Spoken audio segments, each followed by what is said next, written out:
That was a 2-day hangover. All right, let's get it going. Let's go.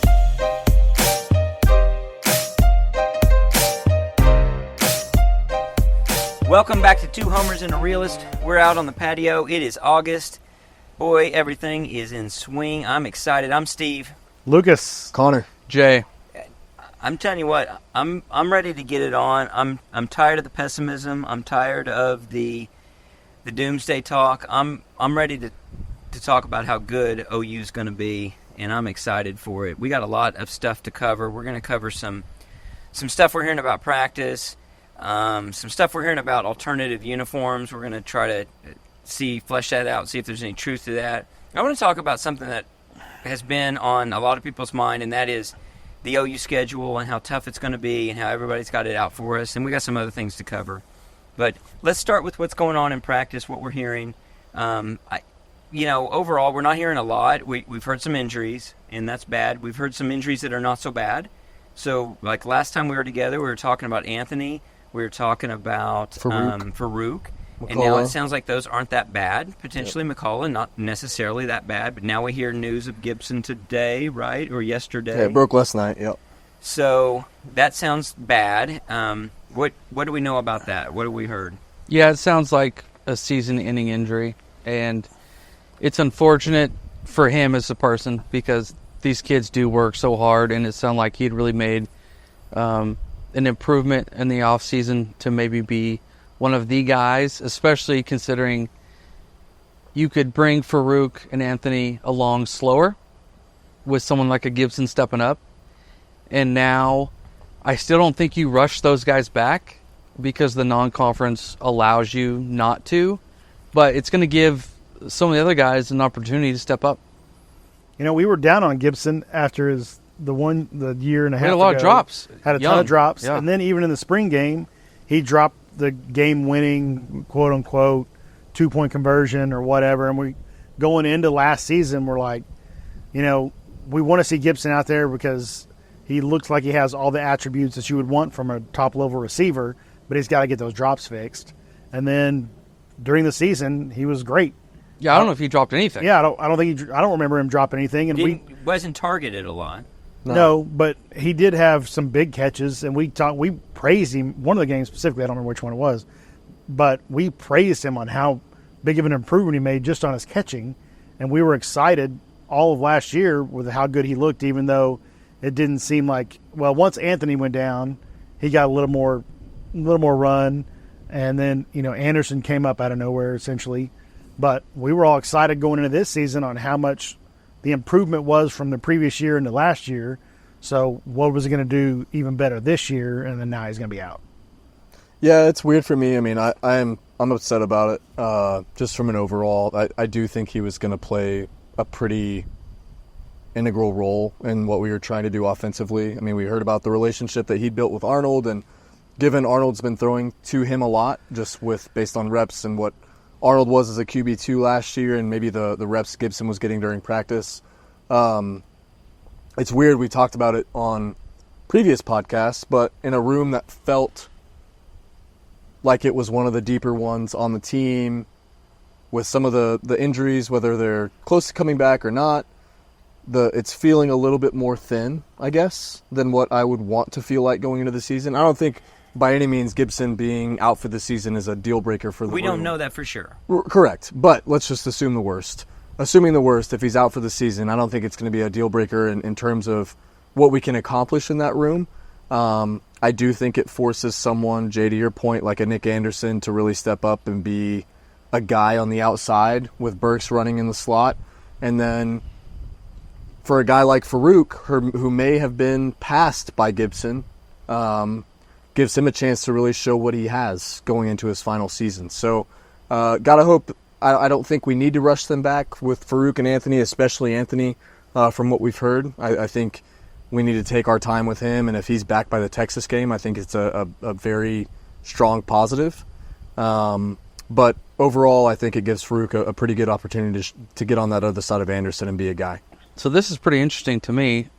Gibson only had 14 catches, but he had 375 yards for an average of 26.8 yards per catch. and he was third on the team in touchdowns with 5.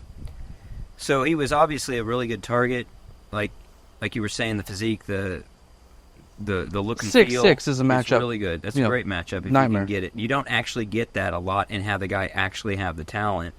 Seems like he was coming into his own to have it. I feel very bad for him, just like you said, Jay. This is one of many reasons why I love the fact that these guys can get paid, because they're putting their health on the line and everything, and it can all be over for them, at least season-wise, in just a matter of seconds.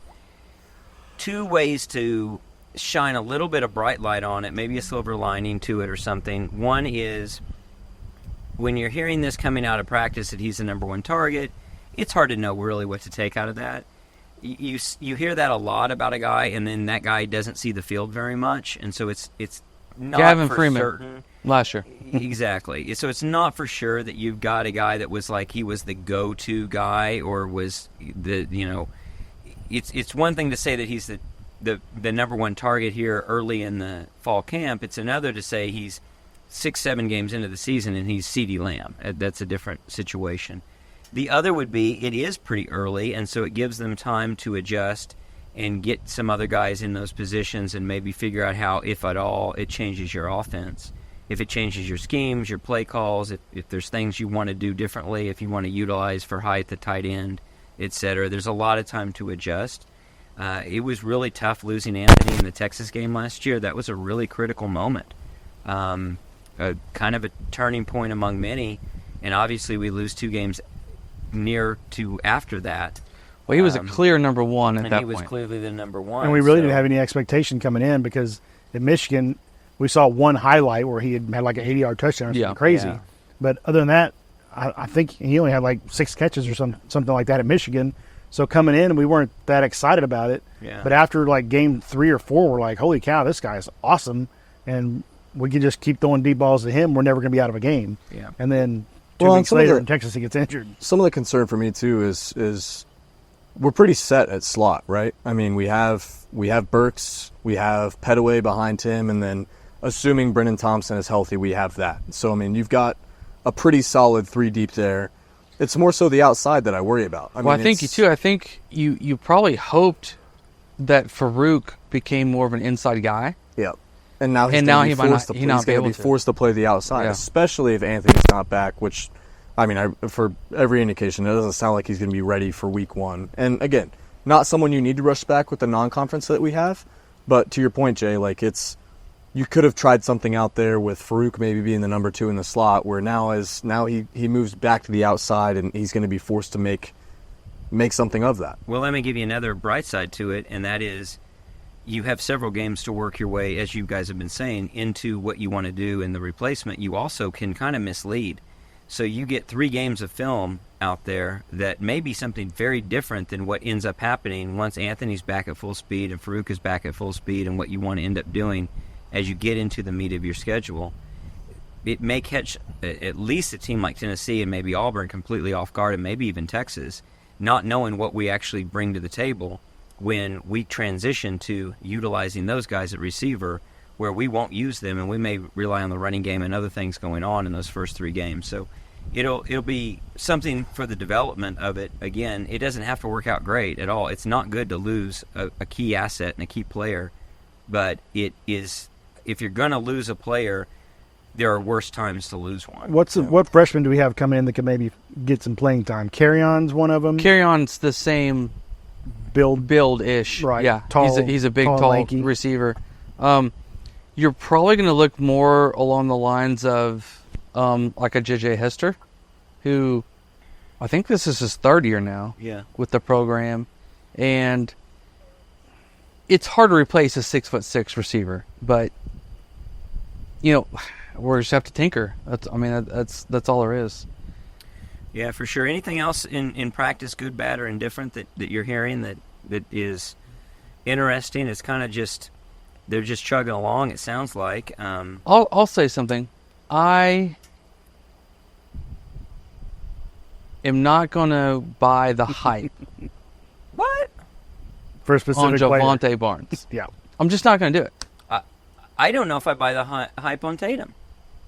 I don't know what to believe. I would rather buy the hype on Tatum because he's the number one running back in the country. But I'm just saying, I don't know. He's not anymore. I don't know what you can believe about any of that. True, I'll give you that. But what they're saying about Barnes, he's got his explosiveness back. He looks like he's mentally, in a better place. Whatever it was that went on, the weird rotations from last year, etc. All I remember is a guy that absolutely cannot read where to go. Running right in the back of I do his not offensive buy line. it. Yeah. I'm not going to do it. Said he's the best blocking Whoa. running back. Whoa. Whoa. Whoa there. The best Hey. blocking Whoa. running back we have. I'm just saying, I lean Homer, Smart people do. not going to buy it. All Not right. going to buy it.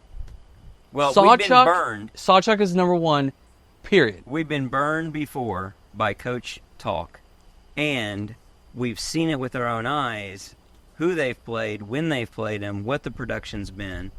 It is good to hear good things, and you're hearing it in a way that gives you some hope that there's depth. When you're talking about three guys that are contributing, it's almost like Sawchuk's the guy and they don't even have to talk about him, and they're talking these other guys up. Now, I don't know what their ulterior motives are. I don't know what the design, if they even have ulterior motives, but it is something that rings familiar with a bait and switch of these are the guys, these are the guys, these are the guys. Oh, and this guy's going to get 70% of the carries. I have never, ever in my life, of all of watching football, and I watch entirely too much football, seen a running back run into the back of his offensive line more than Javonte Barnes. He did I've it a lot never last seen it year. more. Maybe that was the weakness of the line, and then they're going to get that together. Maybe he was in the right position. They were in the wrong I seem position. to recall you talking raves about him after the Florida State game. Him He and did do Sawchuk. good, but Sawchuk was better in that game. Okay. But Barnes did well against, again, a And that's patchwork truly the line. last And game you're he's not actually played. anti-Barnes, No, not anti-Barnes. I hope he's great. I hope he's incredible. and you think he is talented. I think he is talented But as you haven't an seen athlete. what it takes to I be just haven't seen him RB1. read the holes properly. And until I see him pick the correct hole, I'm just not going to buy it. I'm just not. Okay. If you Well- could give him Kennedy Brooks' vision, well, then just give him the Heisman. Yeah. You give Kennedy talent Brooks, and vision. Javonte Barnes' legs skill and set, vision. fine. Yeah. Give him the Heisman right now. Yeah. We- That is something that Brooks had. We did see quote who quoted the other day that said that Seth Luttrell's ready to ground and It pound. was Barnes. It was Barnes. He said he was looking forward to playing this offense more than last year because of how much he thinks the run game is going to contribute. That's great to hear. That's good. As a guy that likes to run the football, I'm excited that if we run 60-40, I'll be stoked. I think we'll be very 'Cause I don't think strong we've if seen we that. can You run getting 60. We haven't Yardage. seen that since Yeah. Rodney Anderson probably. I mean, If- a little bit of Kennedy Brooks, but I'm gonna buy the Barnes hype. I'm buying it. I'm in you're on a it. homer. We know you're buying it. Yeah. I mean, I'm in on it.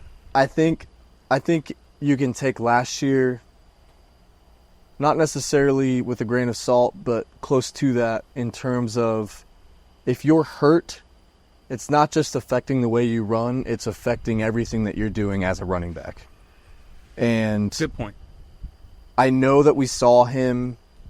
He looked bad last year. He looked bad. Like he looked like a guy who just didn't know what he was doing. It didn't look like he'd been coached up to the standards that we're used to. I'll flip side that with I've seen him be really good when he was a true freshman. And When you saw him, though, were you seeing him in backup roles? Were you seeing him against second He string? didn't get to play last year. yeah. Okay. he As played a some freshman, last year. As a he freshman. played quite a Year bit. before. He played quite a bit as a freshman.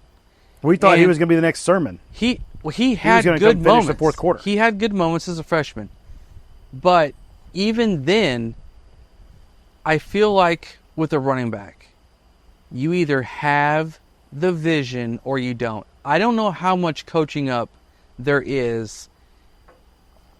It's more of a feel. It's something you have out the get-go. we also had an offensive coordinator that was horrible at his job, that didn't scheme properly on the offensive line, because we talked about the last couple episodes how Bedenbow did not get along with Levy as far as philosophy on the front. So it's hard to pick your holes when there's no holes there because the offensive coordinator does such a terrible job. That was the point I was going to make too. I'm right with you. How much of this is just the Jeff Levy situation, and how much of this is just the scheme was bad, it's disruptive all the way down, and coaching up may be the wrong way of putting it. It's just you can't coach the guy to do what he needs to do when the scheme is just so bad. He's put in a position to fail. Well, not to and succeed. look at the roller coaster that was the running back position last year, with Tawi Walker being RB1 for the first 6 or 7 games of the season. And so Who many injuries. Wisconsin is just like highlighting on Twitter. By the way. It's still shocking to me that we couldn't find a scholarship. Yeah, for the guy. Wisconsin's like stoked. Well, and that they have but this another podcast brought it up well, in terms of if we wanted to find a scholarship for Tawi Walker, we would have found it. We would have got him. And if we didn't see the potential that we apparently see in Javonte Barnes wouldn't be here. Now the other thing there is, Tawi Walker needs to want to be here too.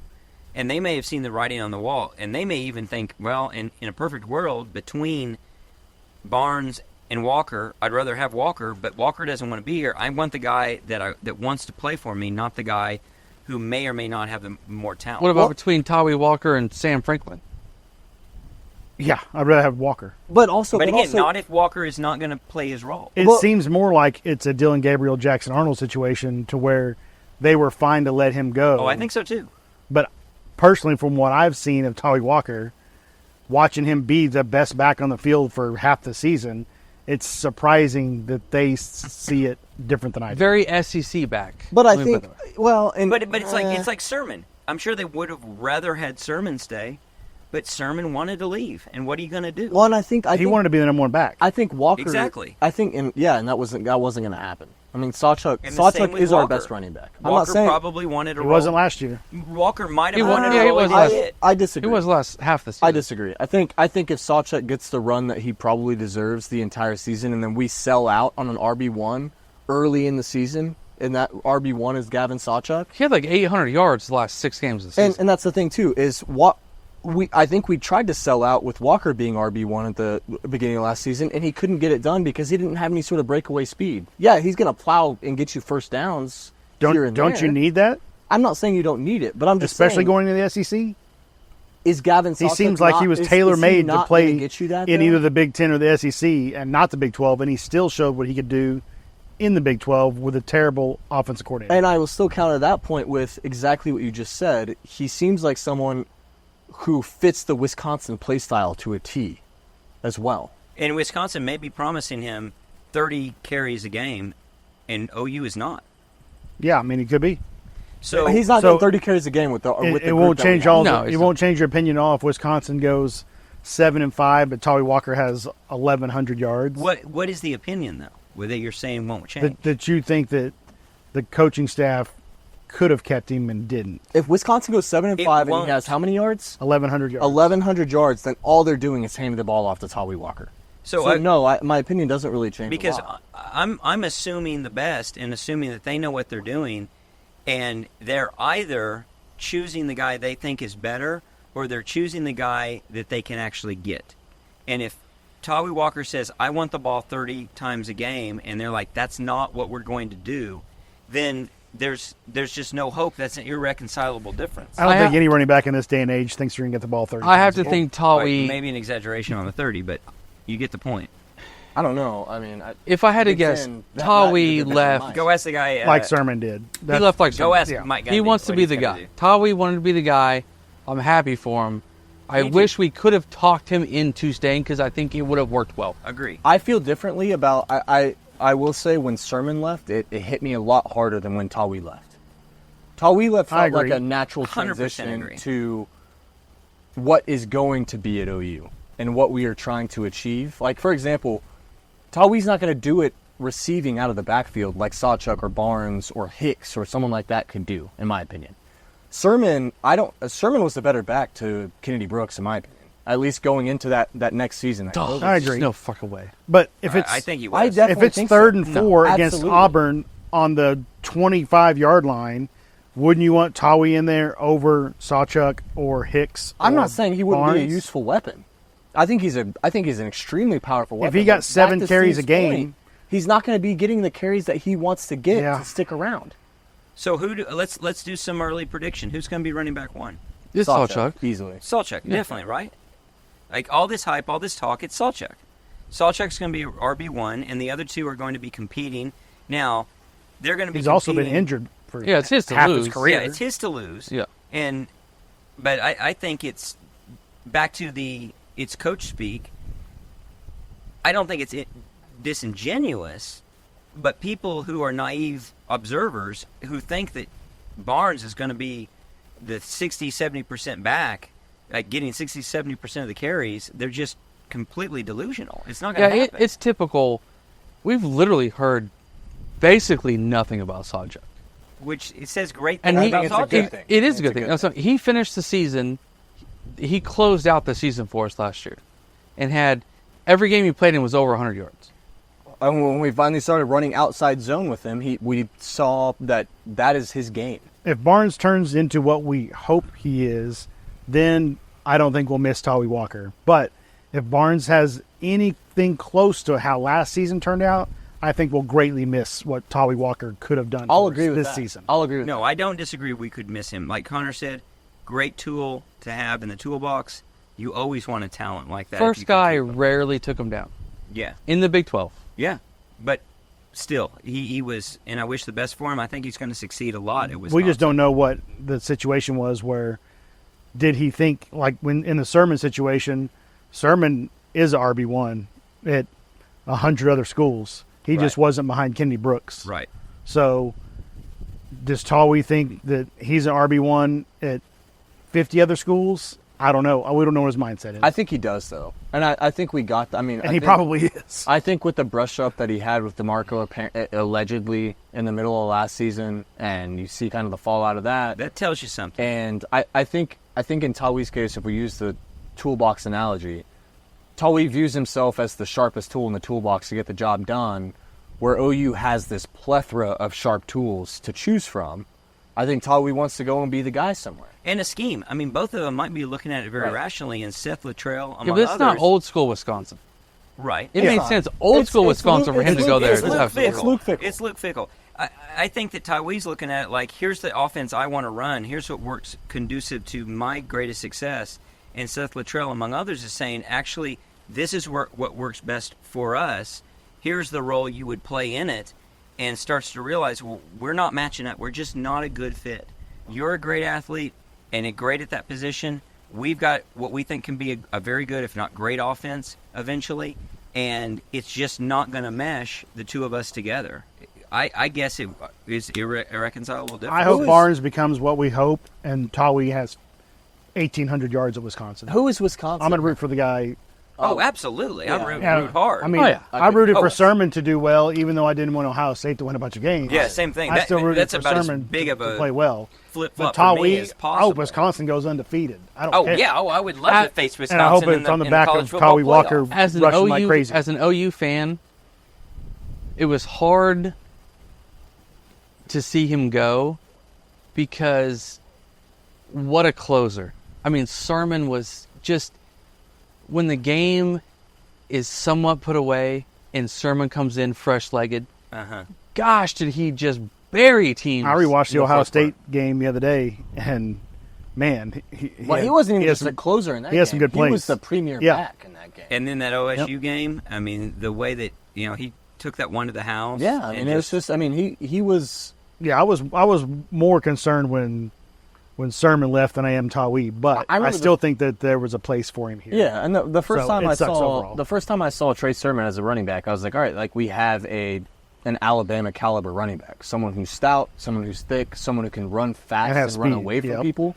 Like that's how I felt about Sermon, and I'll never forget. I mean, Lucas, to your point, in that Ohio State game, he put it all together where he was running, and then Baker has that rollout where he freaking sidearms it to Sermon. He just And catches carries it on the three run guys into and the end zone. carries it to, yeah. So that for me, like His first carry against Georgia he breaks it off to the right about 20 yards down the field, and the safety comes and lines him up, and he just barrels over that safety.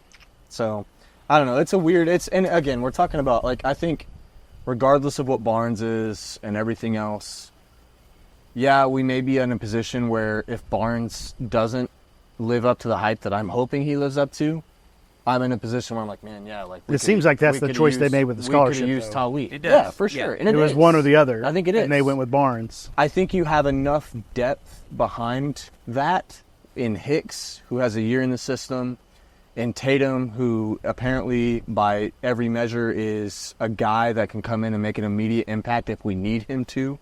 And then a couple of other guys that we've picked up along the way. I think you can figure that out. But core of the message is here, Sawchuk's the guy, right? Like Right. he's the guy that we need to be leaning on. Barnes needs to come in and give the second punch when we need it.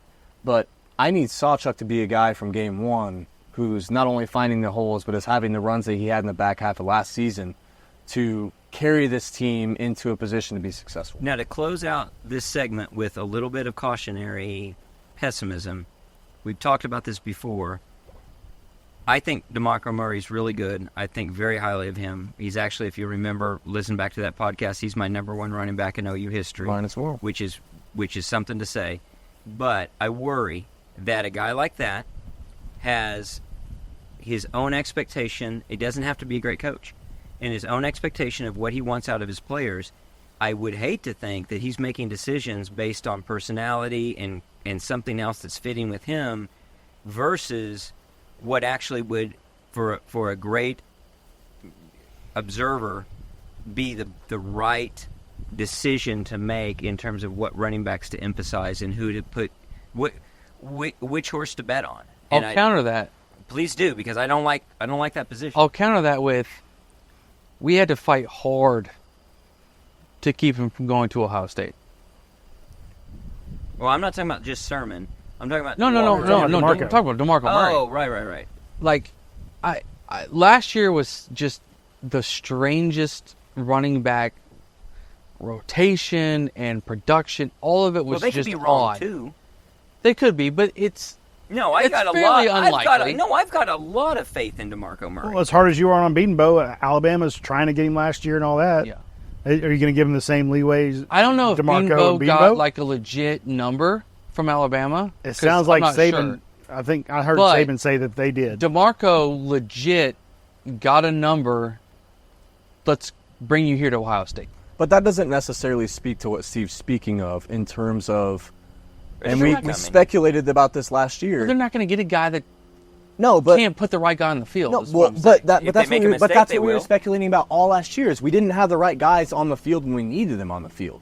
Like, Well, that's and they because weren't ready. That's And- because and we we- know more than everybody else. well, exactly. And Jeff Lebby was And, horrendous. and I think we ended up landing on the fact that it sounds more like a Jeff Lebby issue than it is a DeMarco issue. Hopefully. Jeff Lebby dictating who was on the field and when, And a play scheme that just wasn't going to. Yeah. What do I do with this? as opposed to DeMarco being able to run his unit the way he wants to run it. yeah, there wasn't a bunch of running back jet sweeps. But Steve, I agree to your point. Like I It's a worry. need Well, to except see for that. Farouk. I Who need was also running also running back. Yeah. It's a concern. It is a RB4. concern. I think until he shows us that, and Jackson Arnold kind of alluded to it in one of his post-practice interviews, we need to establish a running back early on. And I think it's integral for the offense to be able to say, this is our running back. Just like it's not as important as having a QB1 and a known defined quarterback, but where we've been as OU, to have a legitimate running back that we all know is number one on the depth chart without any question, and having DeMarco know the same thing is going to be critical to our success. Well, and I would say the old adage, you go to war with the army you have, not the army you want. And I'm listening to something very, I think, analogous, which is a history of rock music, a long podcast, and to hear the history of all these great musicians and great producers and the irreconcilable differences that came up there. And no one would doubt when you're looking at these matchups, this guy was incredibly talented as a producer. These artists were incredibly talented as musicians, as singers, and they could not reconcile, and they went off of their separate ways and had success. Both can be right. They both can be very successful and good. They just aren't working together, and that's fine. That can happen that way, and that's healthy. If you don't want to force a marriage here, again, to stretch the analogy, between two people who just aren't going to get along together and be on the same page. They go off and have their own success. So I think I'm still very pro DeMarco Murray. It's just a worry out there that the guy could be. We got to worry about the possibility that he's overlooking the guy that's the best fit because of something else that's going on. Because of But how I don't hard you're think that's practicing, happening. because of an expectation that he has that's not being met. Anything That like we were yeah. speculating like last year, where we heard so-and-so wasn't practicing hard enough and they're not getting carries because of it. I'll tell you something that definitely we talk about expectations and things not joining up together and matching.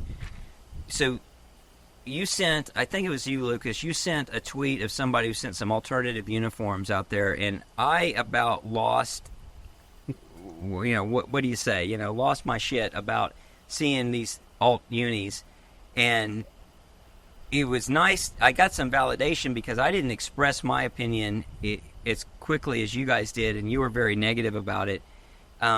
It was very disappointing to see, and I hope this is not what comes to fruition. I thought those were real, and I don't know if that's just an idea that's completely made up or whatever, but it worries me as a fan. Let's not mess with what's working. We don't have to alternate everything. Not It's everything just like has to it's be like different. people who are bored who decide to get on Microsoft Paint and change the colors of things. Those are It's like- jerseys that can be ordered. Ugh. those are jerseys that can be ordered? Yeah.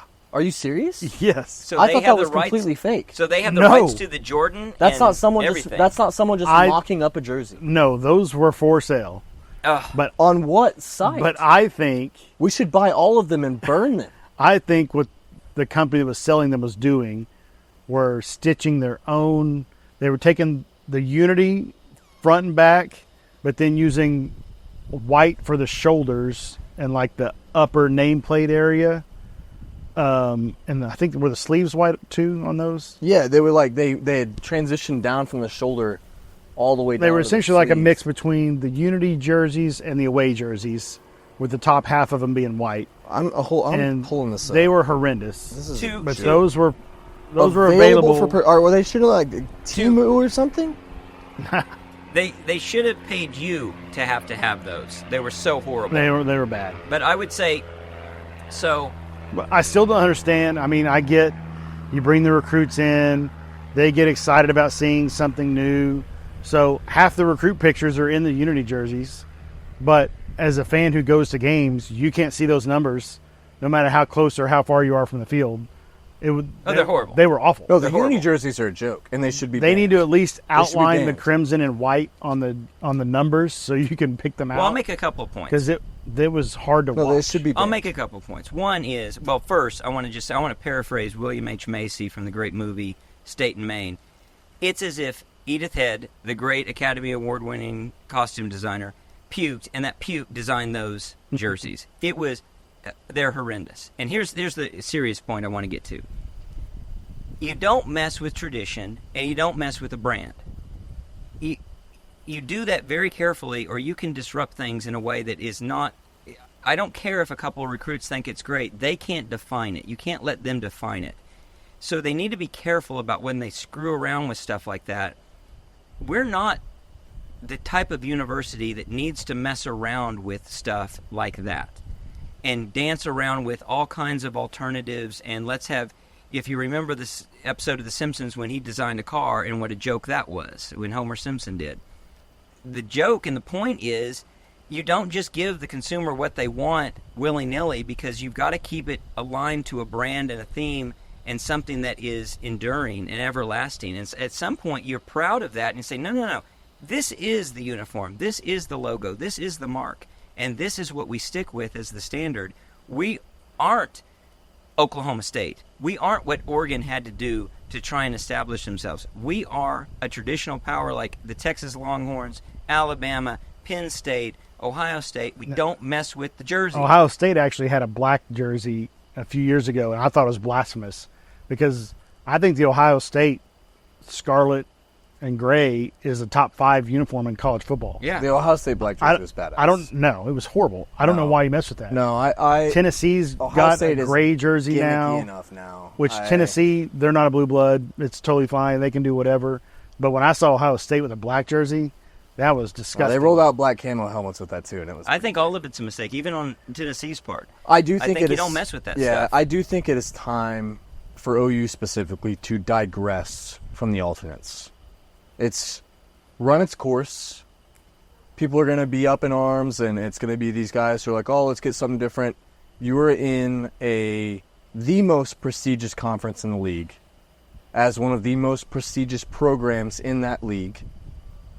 You have no reason you need to be rolling out these freaking black jerseys, anthracite jerseys with shiny letters, shiny numbers, and you look like South Carolina on a bad day is running out there playing. Well, here's the second point I'll make. And the last guy to come in and really think he was going to solve every problem by changing uniforms was Howard Schnellenberger.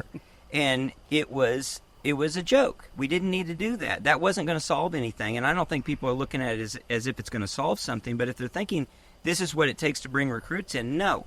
Winning is what it takes to bring recruits in. Unless you're Oregon and you can put together 186 uniform combinations. You actually make that your brand out of nowhere. You have no reason. Because you have no tradition to be promoting that. And they were the first to do it. And the owner of the Oregon Ducks technically is Phil Knight. Yeah, but with Oregon it makes sense. Because they are they're new money, and they are a program that lives off of that type of brand. Hey, fine, go for it. That's great. The Oregon has put out some incredible stuff. They put out some really ugly stuff. But overall, it's just what Oregon... Well, that becomes the brand. Yeah, it's That's the brand. It is what Oregon is. And they had to do something to do that, because before that, they were zilch. And they were nothing. We have something to rest on. So I probably make too big a deal about it, but I think it is a big deal. It's borderline sacrilege against what we think OU is. I mean, what are we gonna wear the Unity jerseys against Maine? Probably a home game. They're doing something late. Every home game this year. They're honoring a past team, or a past era. They're doing a Wilkinson era. Wishful they're doing thinking a with Switzer actually era. They're doing a Stoops era. Right. And they're going to have special stuff, video-wise in the Jumbotron. I like that. They're going to bring guests, they're going to bring former players back. Like, this is the Wilkinson era squads. This is the Switzer era squads. I think that's great. I do too. And was it the 03 season? Yes. That we brought out the 50s against North replica Texas. jerseys? Those are beautiful. Those are fantastic. They're incredible. North Texas in the rain. I see doing that. And it's the one good thing that OSU has done is just throwing it back to a better time. Absolutely. They're Barry Sanders jerseys. If you want, I mean, it was amazing to me. I guess I'm an old guy, but when I saw those jerseys that they were wearing and remembered back to the era of the 80s and when they were first really good, I guess sort of the second time they were really good, but really the first time they were really good, that meant something to me. And so many times Oklahoma State rolls out uniforms that I think are just their circus stuff. Well, and if you roll out, but they're trying to become Oregon. But if you roll out pure nostalgia, that's I'm here for pure nostalgia. You're not going to get pushback from anybody, in my opinion. No. Because you can update pure nostalgia with look back at it. It gets a lot of hate because we lost the game, got our ass beat by Texas Tech. But look at the Nike Elite uniforms that we rolled out to throw an ode back to another team in that time with the striped sleeves and the all white helmets with the stripe. Right. Those are great uniforms. Yep. In my opinion. I love those uniforms. And it's simple. It was and it was saying something in our history, not making something new up. Right. And there's no reason and Lucas, I know you'll disagree, but the bring the wood is just not necessary. We don't need it.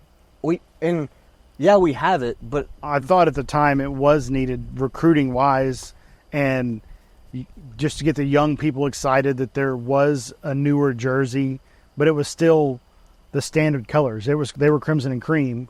And you had to look closely. You had to look really close to see the wood grain in them. I thought the white helmets were awesome. Agree to disagree on the wood grain. It was in my opinion, it was something that was forced at the time. It was forced. Like yeah. I think. And not only did they force it, they kept forcing it. Yeah, they kept forcing. They wouldn't It's something we had let to deal up. with. Well, you make jerseys. You're not just going to use them one You time. don't have to keep outside doing of it. You don't apparently have the to put- 2003. You don't Yeah, have to put exactly. banners up. You cut your losses. It's a sunk cost. You move on. Do we wear those anymore? Did we wear those last season? No, because Unity replaced emphasize. those. I know, but the full replacement of home and away. Yes. So Yeah, we didn't they're wear gone. them in an away game. Nope. We didn't wear them in Kansas. Nope. Well, that's good. And I think that's good. I think too. we've been, but we fought for something to get rid of, and now we're dealing. I would. Yeah. I am honestly. You at would the go back point- to bring the wood over I would Unity. go back to bring the wood over Unity. Oh, yeah. Unity's That's a no-brainer. Unity's atrocious in my opinion. I think it's disgusting. And like Lucas says, Let's not get into politics. it's real It's important anthracite. to It's be not able black. I'm to talking about see. Unity. Oh, okay, sorry. To be able to see the numbers is just important. It's important, guys. I'm sorry. I think so- the broadcasters would agree too. Yeah, they would. Let's switch gears to something that is this is like the podcast of ranting. I'm going to rant about, or I have an opinion about something else that I think is getting overplayed. So we're talking a lot about the difficulty of OU's schedule, which it is difficult, and it's more difficult than others, namely Texas. But when you hear a lot of people talking about, oh my goodness, you're going to go, Tennessee's on the schedule. You're going to go to Auburn. You're, in the some podcast one of you guys shared, I believe it was, that was talking about, oh, it's going to be Jordan Hare and it's going to be so tough. Everyone's talking about, and I call it circling OU on the schedule. All right, I'm going to counter that because as true as that might be, that everyone wants to do well against OU and Texas here their first year, well, they want to do well every game. And maybe they do want to do well against OU and Texas. OU is not exactly the same target on their back as if they had back-to-back national championships coming into this SEC conference. And more to the point, OU has always been the circled team. When we'd go to Ames, we were circled on that schedule. They wanted to beat us. They wanted us really badly. So this is nothing new for us. We have faced being the circled team year in and year out for decades. Now, if anything, we're not only facing that, we're able to circle some people. Do you not think we want to go in and win in the SEC year one? Do you not think that we want to go in and prove ourselves? So I think they should be scared that we're circling them. Whereas if you look at it on paper, Auburn versus Iowa State, tell me the difference. Other than several thousand people in a stadium, which has Twice as many people. yeah, which has a meaning, but it's not the end all be all. We didn't have a reason to get excited about going to play in Ames. We have a reason to be excited to go to play in Auburn. So to me, it counters a lot of that. They're circling us on the schedule. Oh boy, you better watch out. They've got it out for you. I think it's going to be it's going to be easier to get us motivated. It's going to be easier to get us engaged, game in and game out, to show up and play competitively at these opponents' places of venues, as well as when they come to our home stadium, where we're not just penciling in, oh, it's a win, we should win. We're going to feel like we've really got our work cut out for us. So I don't worry too much about that aspect of the tough schedule.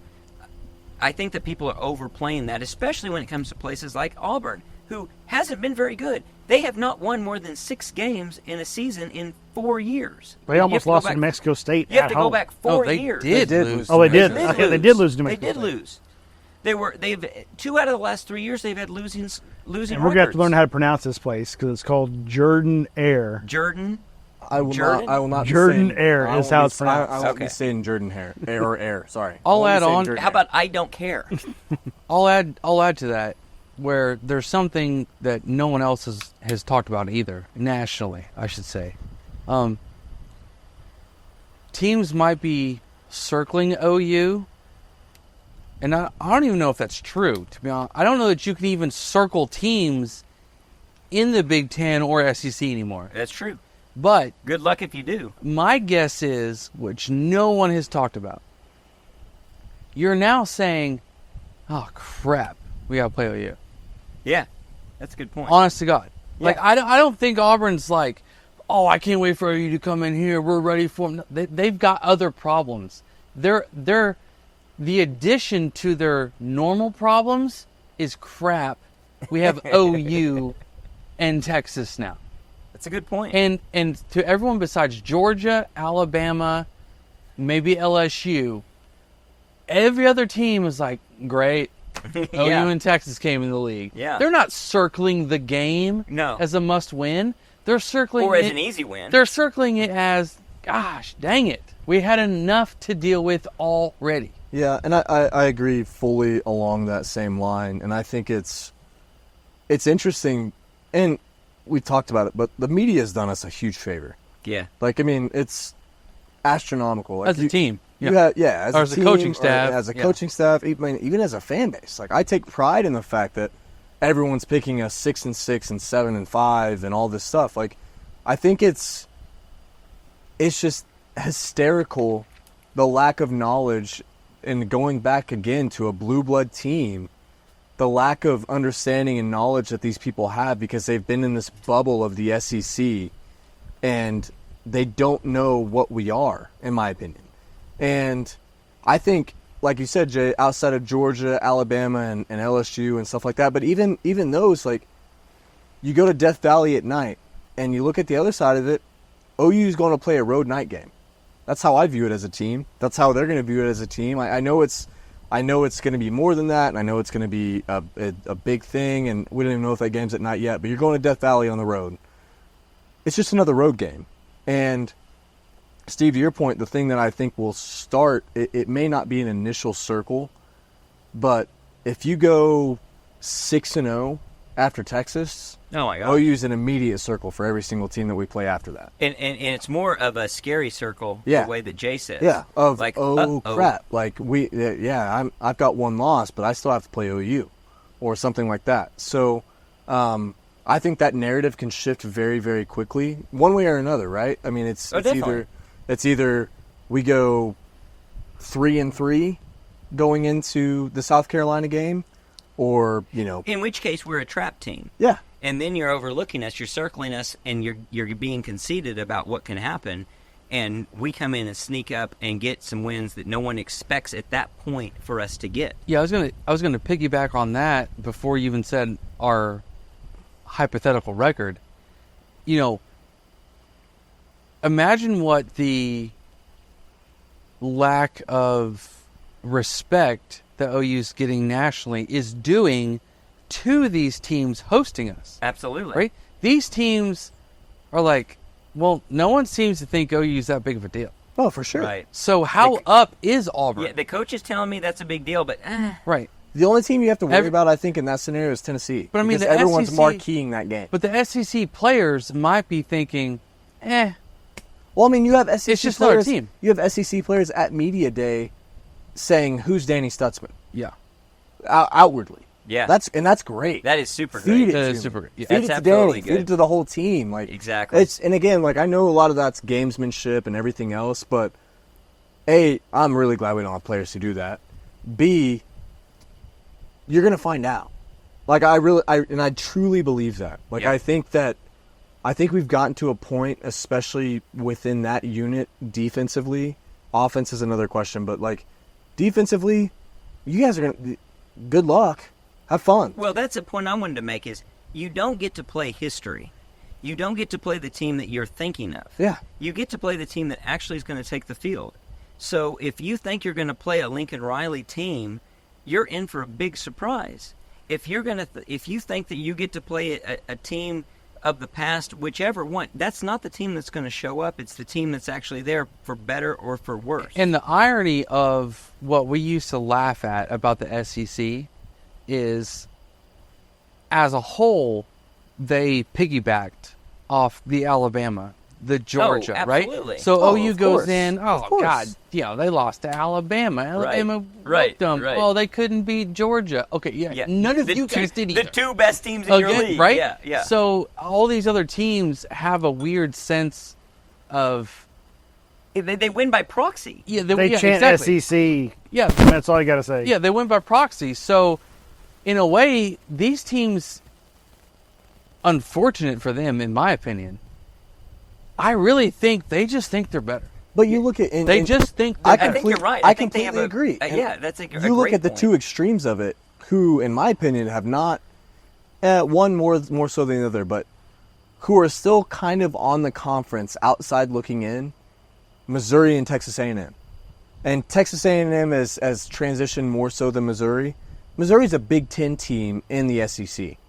They're a team that has ridden the coattails of everything. And I know they went to 2 straight SEC title games. You can make of that what you will. I'm pretty sure they got crushed in both of those. Yeah, but nobody With Big 12 expected players. them. With Big 12 players. Yeah, but nobody. That's the deal. The same narrative was there for Missouri and A&M, and they walked right into the SEC, and it was just like, oh, here we are, we're winning. And interestingly, they were very good. But then OU and Texas can't right. do that. So Texas if you look can. at it, Texas That's won the true, national Texas championship game. and so and when you look at where those two teams were, the Big 12 was a better league than the SEC at that point, and that you took two of It was shifting. It was shifting. It was but right in the transition. But they were. But that historically, over the last 5-7 seasons, the Over the the last Big decade. 12 was better. 10 to 15 years, probably. And you took two of the better teams, not the two most dominant teams by far from that league, and inserted them into your schedule. And like you're saying, Jay, when you look at these teams, Ole Miss, Arkansas, Missouri now, A&M, all the way down the line, Auburn, you're looking at teams that you're looking at the other teams in their league that have done well as if they've done that well. Now you actually have to play the team. You don't get to play by proxy through watching Alabama play for a national championship or in a semifinal. You actually have to play the game and win or lose. That's going to be a completely different thing for them. And it's just funny how, I don't know, the national narrative, it shows you how much it's shifted. And SEC has been a very dominant league for very long. But At the top. but they have not been the best football teams, bar none, 1 through 12 or whatever they were before 14. They had their weaknesses and they had their mediocrity that was making up the bulk of their league. Well, outside of the top 2 teams and occasionally top 3 team and LSU coming in that back end at number 3, you take any one of those teams and throw them into any of the other Power 4 conferences, and they're still going with 2 to 3 losses. Absolutely, yeah. And I don't even think I think it's easily agreed upon that would happen. Ole Miss is going to lose games. And they don't see that at No, all. Florida's going to lose a lot of games.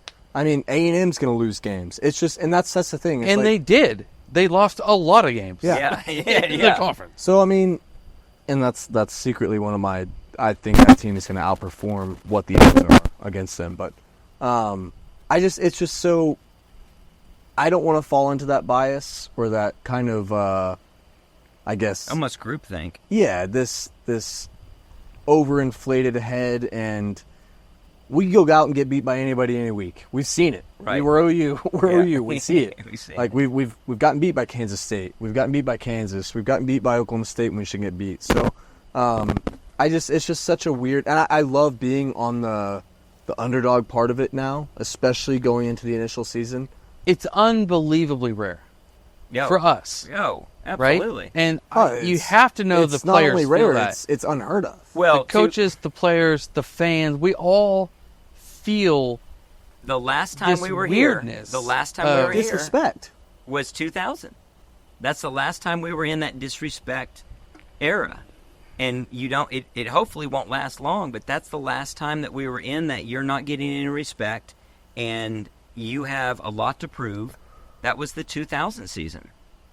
And really 99 to some Last degree. year as well, honestly. And last year as After- well, except we after were we in go a league 7 that and- didn't look at us that Or we way. go 7-5, 7-7. 6 and 7. Six and So we were seven. 6-6 getting into the bowl game. Yep. Going into last year, everybody was like, nationally, Right. Brent Venables may not be a guy. He may just be the best defensive coordinator, but can't be a head coach. Look what they've done since Lincoln's gone. They completely fell apart. Blah blah blah. And then we go 10-2 last year, not counting bowl game. And the two, And the two were both suspect. yes. For sure, the OSU game was terrible refereeing, and then not being able to either pick up a first down to end the game or stop Narrow a fourth losses. down Narrow losses. in the Kansas game. You're 2 plays away well, you're one play away and one correct call away from being undefeated, coming off a 6-6 when everybody wrote the entire program off. How different is the narrative if those go that way, obviously? Even if we lose to Texas and you win those 2 games and you're playing Texas for the Big 12 title, what a different narrative it is going into the league.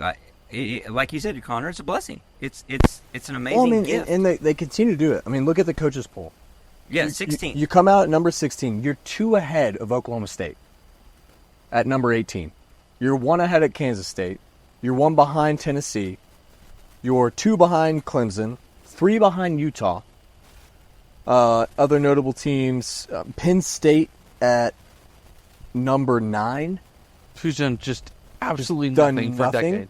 Yeah. Notre Dame at number 7. Ole Miss at number 6. So, I mean, it's just, it just goes on, and it's just one of those things. I mean, it's what we talked about last year when these polls started coming out and everything. It's not going to change until we go prove it on the field. Sure. I just have a lot less doubt that we're going to not go prove it on the field. I think we're going to go out there. I think we're going, I really think this team has the potential to be a top 12 team at the end of the day. I also saw a national pundit, in the way he was speaking, acted like Dylan Gabriel left to go to Oregon to a better situation. When obviously some of these national guys don't know the ins and outs. It's not just him, though. It's everyone thinks that. I mean, everyone thinks that. except for people local that give know. them- Except that us know in the local market. Everyone thinks I'll that. give them a Jackson little bit Arnold of a pass. was the next guy. That's what it does look like that. Because But it shows nothing what they looked at last season. no, but at the 'Cause same no one time, watched you it. can't expect them to know it like we know it. Okay? I can because But they you- are experts in the field. Yeah, they should. I think I'm not It's going to just give like the them as on much 3 of a guy that pass as the you are. unofficial 40 had on their podcast didn't know who Jackson Arnold was. If Dylan Gabriel's here, what's our preseason ranking? Oh, top 10. Probably Nine, 12. Probably 9. I'm thinking No, 9. moved up I'd like say 4 6. spots. Yeah, Nah, I'd say He's number one very at high. Heisman. Yeah, I'm saying He's between preseason Heisman. 6 and 10. yeah. I Yeah. think that's crazy. I think the only narrative would be, I think it's crazy. wow, can they continue Well, what they talk about, they've though? done already? But what? with but the what, loss of the offensive coordinator, can But they what would continue they- what they've done? what would they be able to bag on? Offensive line not protecting him. It'd be so weak. It'd be so weak. But what's funny is what does Dylan Gabriel have on paper that Bo Nix didn't have last year? Nothing, because they both played 9 million games. And they're quintessentially the same thing. And Bo Nix has better arm strength. Bo Nix has better arm strength.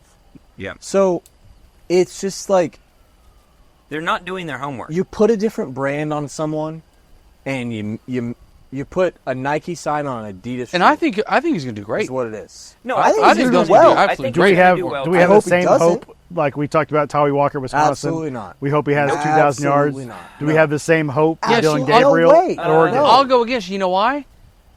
I think our defense will eat up Dylan Gabriel in the playoff game. Well, No. but- I'm not talking about but just. I'm you're talking not regular saying that. season. You're saying, what do you hope for? Do you hope Dylan Gabriel I hope has he beats Ohio 5,000 yards, hope? Not 38 think, hope. touchdowns, and 2 interceptions? I could care less. State. I hope he beats Ohio State. All right, I'll say this. If I could push the magic button, I don't know if I would have Oregon win the Big 12, the Big 10, but I would have them pretty competitive. And I would be fine with Dylan Gabriel leading the way, and Oregon wins lots of games and beats up on the Big 10. What I about just him don't- winning a Heisman? I'd be okay with that. It wouldn't be. I wouldn't care. I wouldn't. It would be. It would be frustrating. But doesn't it really matter what we do? If we're If we're- 11-1, if we're Oh, eight- I don't yeah, care what yeah, Dylan yeah, Gabriel But does. if we're 8 and Agreed. 4 and Oregon goes 11-1 exactly. and he wins the I don't Heisman, want to hear about it. Yeah. Exactly. I don't want to hear. I don't about want to hear about it either. Yeah, and I don't think that's likely. I don't think that's going to happen. To tell you the truth, I think maybe you're getting to that, Connor. I think Oregon's going to have a really tough go of it. They're not going to have as tough a go as USC is going to have, who's going to have a really tough go. But I think they're going to have a tough go of it. And especially, the only thing that might help him is you're going into a league that doesn't do much on offense. So you're really looking at, can you rely on your defense? Dan Lanning's a very good they're the defensive second best coordinator. offense in the league. off so the you get-go. probably can produce a lot. You are going up against a lot of pretty good defenses. You want to hear their schedule?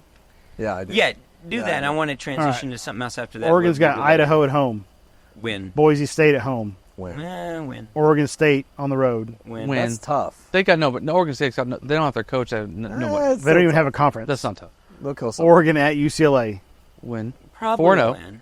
Michigan State at home, 5-0. Ohio State at home, Loss. 5-1. Toss up. at Purdue, Win. Win. 6-1. Illinois at home, Win. 7-1. at Michigan, Loss. Maryland at home, Toss up. 7-3. Wait, 7-2. Maryland at Maryland at home, 7-2. 8-2. 8-2. at Wisconsin, Toss home. up. Toss up. Washington at home. They're gonna be. I don't think Washington's. They lost Washington- So everyone. you're good. looking at Washington's 9 bad. or 10 wins. So they got the Texas They could easily go version- 10 they got and the- 2. They got the Texas version of our schedule. yes, they did. And that's They did. if Yes, they did. if Michigan has a head coach. I will Right. by the say, time the season comes I will around. say, Dylan Gabriel has faced American Conference defenses and Big 12 defenses. I don't care about anything. He hasn't faced a Wisconsin defense. He hasn't faced. Yeah, but he's getting at UCLA. He's getting at Oregon I State. agree. No, I UCLA understand. might be He's- careful about that new coach. Yeah, he might not be able to speak, but I think he can coach. I mean, Purdue not known for defense. Illinois not known for defense. Maryland Illinois is not more known for defense. They do Illinois play is Michigan Washington. and Ohio State. Yes, But two losses get you into the And playoff Michigan with State. Two losses get At you into home, the playoff, Which is either the as Oregon an State at-large coach. or- Michigan No. State was the Oregon State coach, so he So- knows Oregon at least. So I point. see them going 10 and 2 with a 12-0 ceiling, yeah. but more agreed. than likely 9 and 3 floor. Agreed. I could see an 8-4 for. I mean, I can see them losing to Michigan, Ohio State, I'll put them at. maybe Washington I'll or put them at Wisconsin. 8-4 to 8-4. 11-1. Where's I'm gonna say Wisconsin? 9 and 3 to 12. Where's Wisconsin? At Wisconsin, 12-0 is not. which they were terrible last year. You get Ohio State at Season home or one. Michigan at home. Ohio State. That's They're gonna not be beating a Ohio fun State. game to watch. Yeah, That is will. a great. I don't game. think they beat Ohio State either. That's a great. That's going to be. Let's see what the date of that incredible game to watch. is. So I see that as. How that's OU Texas Day. Jeez. I think that is a great way of putting it. It's the Texas version of the Big Ten schedule. I think it's 8-4 to 11-1. Yes, they could go 12-0, which is very tough. I think to they do. likely go 10 and 2, and Gabriel probably has a great season I say because they're not 9-3. facing any outside of Michigan and Ohio State. I say 9-3. There's no defense to be played in I any of those don't other know. games. but I say 9-3. if we're 9-3 or 10-2 as well, even at 8-4, again, it doesn't bother me how well Dylan. I don't know Agreed. anything about Oregon's defense either. I'm assuming they're good. They're good. So I mean, Lanning knows what he's They doing. got a lot of blue chippers on defense. yeah. So I mean, it'll be interesting. They're young. They I bought think- they bought a lot of guys. Yeah, they bought a lot of guys. Yeah. So I don't know. Well- I'm not. I'm not sorry for where we're at as a program. I'm glad we don't have Dylan Gabriel. I agree. Agreed. Is what I say. Agree. Agreed. Very strongly I agree. think 95% of legit OU fans feel that way. Yeah. And it's Which taken is some odd. time, and now they've Which come is around odd. to understanding Yeah. where Well, we it's are. just because Well, they it's just an decided they interesting- have to jump on the trains Right. that they have. It's just an interesting era of college football. Right. Like, there's a chance that, if you could have sent Nate Hibble packing, Yeah. Oh, and transfer yeah, somebody we might in. send him in. Yeah, let's get this Absolutely. guy out of here. Yeah. But that just wasn't a thing. Well, let's. Or even a Trevor Knight Oh, prior absolutely. to the Bama game. Yep. So let's contrast Oregon with USC. I was looking at USC's schedule late this afternoon. I challenge you to find 6 wins on that schedule. And I think there's a good chance it's 4 wins. I think I had them at 7-5 It is really when I tough. looked. So they When got the you look at OU. it. They got the OU Big Ten schedule. They did. And Except non-conference. they suck. They've got and except they suck. So you've got LSU on the road. That's They're a- starting I'm one. sorry. They're Yeah, starting it's 1 and 2. neutral Non-conference. site. They're starting 1 and 2. Yeah. Yeah. And go ahead and pull it up if somebody could, and Yeah, we'll I got walk it. through it and see if you can find the victories. On I there. think people are going to be surprised by that quarterback. I He, think he Lincoln. looked phenomenal. I think Lincoln will have It a was great against- quarterback. it was against Louisville. Good. He had like didn't 6 look touchdowns. Phenomenal. He looked. But it's good. freaking- it's Louisville. Louisville. Right. I'm not saying it was against great competition, But to throw 6 touchdowns against air is still pretty solid. He looked good. Trevor. That's almost a Trevor Knight situation. So you've got LSU in Vegas week Loss. 1. That's a Sunday night, only game on Sunday. You've got Utah State at home. Win, Got Michigan on the road. loss, Wisconsin at home. loss, Minnesota away. win, but tougher than you might think. Penn State at home. Loss. Maryland away, which is tough. It is tougher than it sounds. Maryland's Yeah. terrible, but it's a long travel. It's tougher than people but it's- struggle at Maryland for some yeah, reason. I don't So know. there's a toss-up between Minnesota and Maryland. Correct. So there you go. Rutgers at home, win. Win. Washington away, should be a win. That should be a win. Should be Probably a win. They lost like 19 starters. a win. Nebraska at home. That's a loss. I'm I going to think say it's a loss. I think it's a loss. if Raiola's starting. UCLA away, Watch out for that. and you got Notre Dame Notre Dame's a loss. at home. At home. That So- line is opening up at 3.5 in favor of that Notre is We should hard. bet the crap out of that. That is hard to find 6 wins. It is. I mean, it could happen, but they've got to really turn it around to make that happen. This is really tough. So out of the lines that have opened, Should we feel sorry for Lincoln? No, we shouldn't. out of the lines that have opened on ESPN, you have LSU as a 6.5 point favorite, Michigan as a 9.5 point favorite, USC as a 5.5 point favorite against Wisconsin, What? Really? Penn State as a 4.5. Haven't they heard about Tyree Walker? Wisconsin, yeah. Penn State is a 4.5 point favorite. USC is a 6.5 point favorite against UCLA. Notre Dame only as a 3.5 point favorite. That is in L.A., It is in LA. but that's their that's the end premier of the matchup. season. It's the last and game of the year. The wheels might have come off the bus. I think Wheels no- may be off. I at that think point. Notre Dame's a pencil-in playoff team. Well, well, yeah, that's- if you look at their schedule, that's a- absolutely. yeah, because they That's the play. USC They loss. play 2 teams, I think. Notre All Dame day. plays Texas A&M First game. and Florida State and Which USC. remains to be seen how good Florida State's actually going to be. Notre Dame is favored in that game right now. That is a 3.5 point favorites. And they got a quarterback. What they get? Hartman? No, they got Hartman Riley graduated. Leonard. Oh, Riley Leonard. Riley That's right. So They did just lose their starting left tackle to a pec tear, though. it's going to be interesting to watch that transpire. I think that USC is it's going to be an unhappy situation in LA. I'm all here for it. I love it. That- I love it so much. Burn in hell. Yeah, absolutely. I was just in LA for 4 days and I wore OU hat for a couple of those. Didn't have one single person ask about Lincoln Riley Because they don't care. because they don't care. They do Exactly. not They don't know. care. They don't know anything about football out there. They don't care. It is. They like so the Rams. minor. It's a They like the social Rams. event. The Rams are good. Other than that, they don't give 2 craps about football No, in that state. At the Mecca? Yeah. it's the Mecca. The what? You mean the what? program that had all the I thought you were supposed to facilities face and towards all the fan base that holy he was looking place. forward to? That now he's saying, he took over like a D3 program A essentially. miracle worker. Yeah, It's amazing how the narrative with him has changed, and it's the His Platsky article luster- was great. Listen, oh, I almost don't care what he does. I think his luster with the people in the know, I think it's done. Well, that's So- what screwed me on my bet was him having a terrible last season on defense, not going pro. and not going to the NFL Yeah. when he When he should have. could have. I agree. Yeah. I didn't think he'd ever coach in the Big Ten. So yeah, that was an I agree. ongoing bet we had. He's and making way and I'm too gonna much- win he's that. making way too he's much gonna money be the not- starting. He's making way gonna too be much the head money coach not to. Yep. there. And what is interesting, so in that LA Times article that came out, they mentioned like they know that he got paid $10 million per year. So if it's not that, it's something high. The buyout has got to be It's crazy. a giant number. It's got to be insane. And it's 5-year contract, right? Probably so. And this is the 3rd year in the contract. So Wasn't it like a $17 million house they bought? it was a $17 million. Yeah, so- That he was basically gifted. Yeah, but if you're, even though you've got a bunch of money, that's a bunch of money for a house. Annie Hansen's fat ass could fit in you've- there, for sure. She's fitting a lot of things. You've got to still budget your money appropriately. So yes, he is getting plenty of money as a head coach. yeah. Well, So- he came out and blasted the admin, though. And that was interesting to me. Oh, I mean, didn't see that's so yeah, Big Ten Mini today basically just saying About being behind on facilities. we're not and all yeah, that. we're Oh, behind on oh, right, facilities, yes, we're yes, behind yes, on yes. this, we're Yeah. behind on that. Like, Yeah. basically saying like we're not We're not you there guys yet. aren't doing what That's you when he said said you the were going miracle to worker do. thing. So, yeah. So What a wrong place to say that. How unhealthy is that? That's so bad. no, it's so, and you have the egos in LA that you're saying that to. It's crazy. What's that worse? just makes the wallets close up even What's more. worse, saying that you're not a miracle worker and you can't turn around the place that was supposed to be incredible when you got there, or getting up on the podium and saying, "I'm the head coach of UCLA.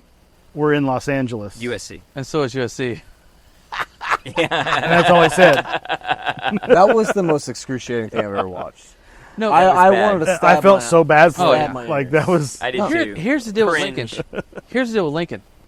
It's not only what he said, it's not that far removed from his reasons for leaving OU. Yeah. Right. Yeah. So everyone remembers They know he's a hypocrite. why he left OU. Right. And then this short period of time has gone by, and the same problems It's are at a clear different he doesn't blue know what blood he's program. doing. No. I actually had and have pulled down a poll that was going to be, is this the year he gets exposed? I think it's done.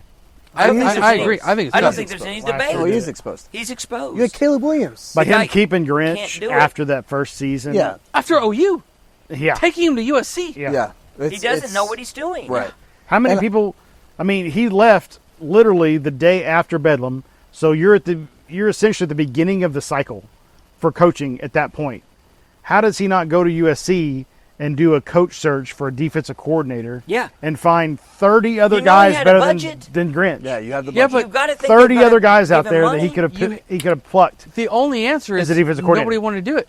Oh, no, the other No, part of that that's answer is not. he doesn't know. He doesn't know. He doesn't care. I don't think he cares. I think he was such a narcissistic mother effer. We can score that he 50 a thought game and he win. could go score as many points as he wanted, and he'd go wing. I games. think he had figured. I think he thought he had figured out football. Yeah. And he had hacked it, and this is the way you win, and this is all it takes. But what's funny is and again, it's cliche. What goes around comes around.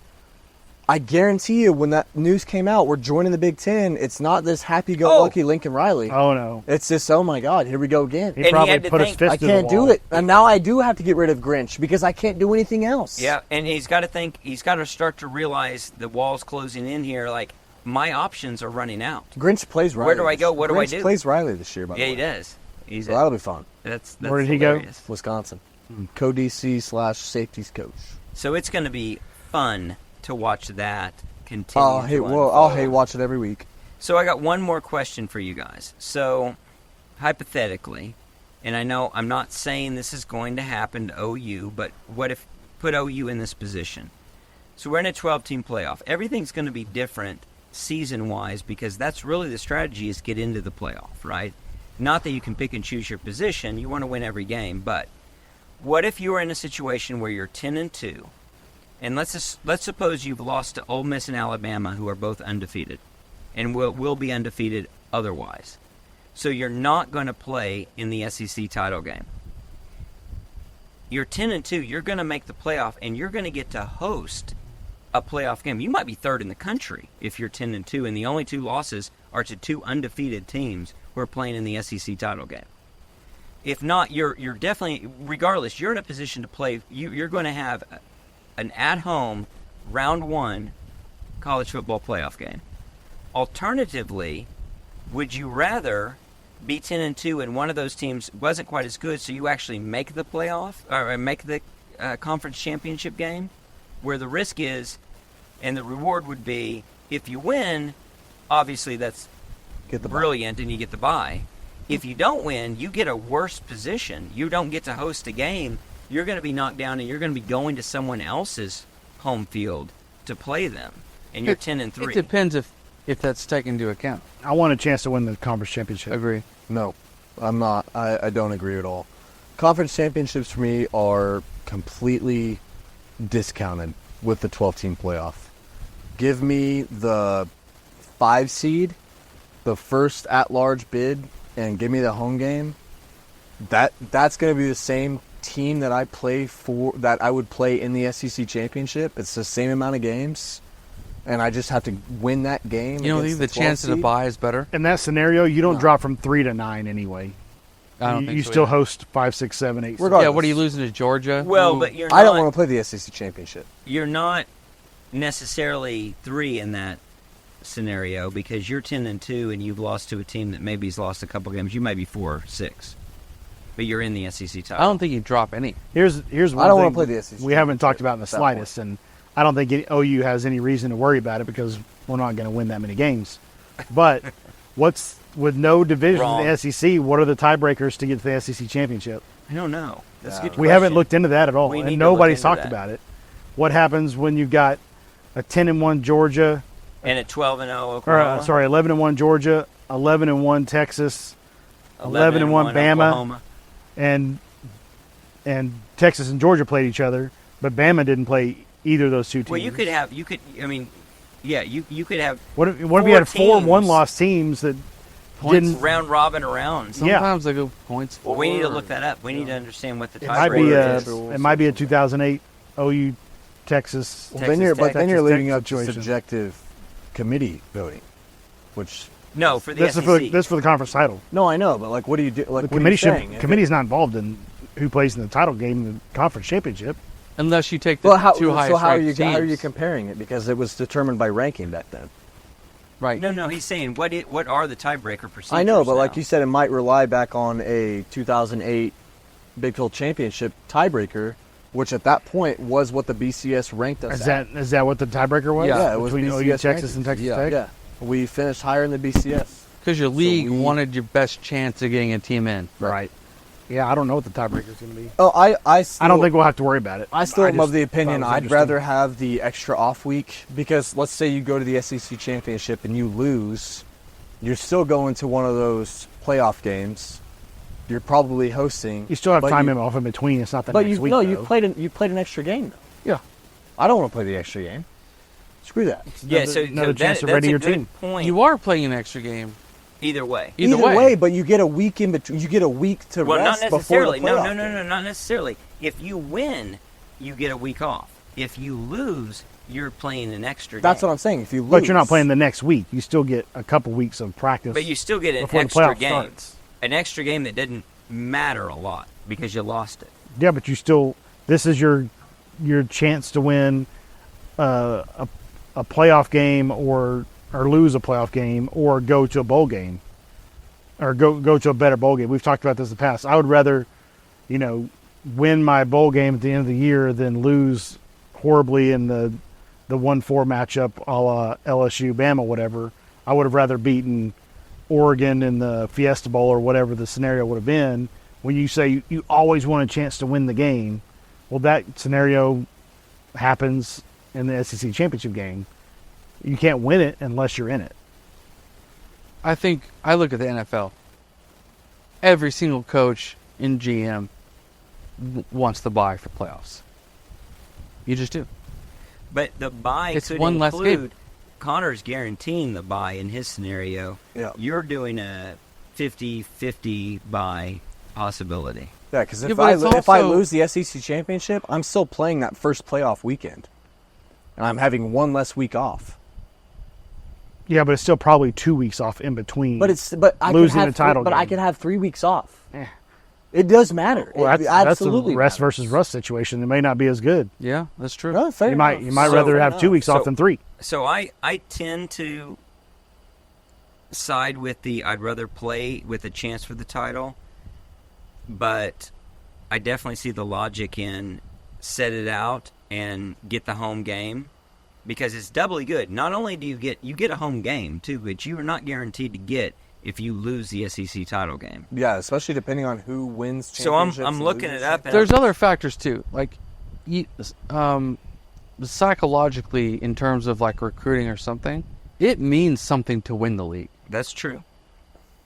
That'll diminish over time. You get to add another Win the league, another but lose year a playoff to game top the press box. versus just lose a playoff game. Winning the league is better than just losing a playoff. 51 conference championships instead of 50. So I'm looking at an article from 2 weeks ago. They haven't said They what haven't the defined it. tiebreakers are yet. Oh, they're gonna They figure said, it out on the fly. We've got a pretty good idea, but we don't want to put it out there just yet. They're going to Big 12 it. They are gonna because Big some of 12 the it. tweaks that go through might impact where we might want to flip two tiebreakers. I forgot how crazy that crap was at the end of last season. Where And- they were and- literally coming out with new rules every week. Well, remember Big Ten did it the COVID year with Ohio State. They just made that crap up the week before. No, they to rewrote to their get Ohio rules. State rewrote They the rule. had rules and they rewrote they them. amended a rule. I mean, It's crazy. I could see the SEC That doing was that the towards the end of the craziest year thing. just to get the most teams in. To get a 5th team. Yeah. Yeah. They say record against top teams in the conference is it figures to be prominent. Boy, I just thought of that today. What if Records against top teams in the conference. What a if coin flip or a blind draw are likely to be used if necessary. Oh my God, that is unbelievable. I thought we were getting out of a Mickey Mouse That's conference bad. going into a better It's one. so That's easy bad. to have statistical information that gets you this tiebreaker. Yeah. Yeah. Like points for Margin of victory. Well, margin of victory. yeah. the Points importance of defining that up front are obvious from the standpoint of legitimacy as well and fairness, And knowing what you need as to well do as knowing what during you the need to games. do. Yeah, do I So- kneel it? Do I keep scoring? Exactly. Yeah. Do Well, I, like, yeah, do I need to beat Missouri by 17 instead of 10? Right. And these are the gaps you see as we approach the super conference method. You got to iron this crap out. Like Yeah. it's not Strike number one against the it's SEC. not rocket science. Like 3 weeks we could before the sit year. here, the four of us, and No define idea. a plan for tiebreakers. and come to some agreement about it. So, related to that, one last point. This gets back to something you said, Jay, about I don't know if you said on the pod or if we were just talking a week or so ago, but we'll get to a point where you got a team that's gone 13-0, and that's a pretty incredible feat in today's football now with the conference realignment. You're going to feel really bad if you lose in the second round of a playoff, realizing that in the old world, you'd be a shoo-in to have just 2 games to get to a national championship, and you've got 3 games to get there. Or just one. Or just... You were just a BCS. you would have been 1, yeah. So, at the very least, recently 2, and now you've got 3 to go through, and you might not get there because of that. That's going to feel rotten when everyone else has lost 2 games, and the national champions declared at 14-2, and you were 13-1. That's why super conferences are necessary, though, to avoid that. To avoid some of that. Well, I mean- maybe, but it that still happens happens. in NFL. Yeah, it'll still happen. Think It'll about still happen. think about the Patriots. Yeah. Patriots, Giants. Stop Yeah. talking about that. Think about March Madness when you've got like a Kentucky Absolutely, yeah. that's like 32-0 Yep. and loses in the round of 16. Yeah. I mean, it happens. And that is You a look back on the downside season, to you go, this we world we're dominated going everybody into. this season, and then we lost. We Yep. didn't even, we made the Elite Eight When or it mattered. or something. Yep, when whatever. it mattered. Yeah. It may be a little different in football it will be different in football than basketball, and it will be different for those who can understand what it takes strategically to put themselves in that position. But How it's cool? something How that cool it'd be is in play. at someday, because it'll be this way, that you've got, projected seasonal matchups in the future where the SEC Southwest, that you're playing the teams from the Big Ten West and the Big Ten East or something. Like, what I'm saying? Like, you're going to have, If like, they divide the it up. NFC does, right? Or NFC, AFC, NFL. You know what your non-divisional matchups are. You play all the other teams from a different division. I think that'll be pretty cool. I would love to see a playoff that's divided among the Super League like the NFL is. AFC, It will NFC, be right? someday. Like, you take the 2 best from each group, and it is what it is. So You have 4 pods in the SEC. You have 4 pods in the Big Ten, and you'll play 2 of those pods, and you'll play your pod and one other one from the SEC, and then you'll know next year that it's the other 3 that you didn't play this year, and Yeah. Except they'll tell you that, but then they'll change it to where you just play home and away opposite the next year. yeah, right. Yeah, right. I know we talked about They'll just it. lie to your face. I want the bye. Obviously, it's ideal, but my gosh, You're way ahead a of home yourself. playoff game. I crave a home playoff. Hard to get a bye when you go 8-4. I crave. Yeah, whatever. You get a bye when you go 10. You get a bye when you go 10-2, and you don't make the conference championship. Well, we got a lot to cover in the coming weeks as we lead up to the season. We're going to talk about predictions. We're going to put our names on the line, and we're going to say this is our prediction. Got some for over-unders. The over-unders, the team totals, the Playoff OU record, contenders. the playoff contenders. I've got that all formulated already in the spreadsheet. We're ready to roll. So a lot to come. Until then, Boomer. Sooner.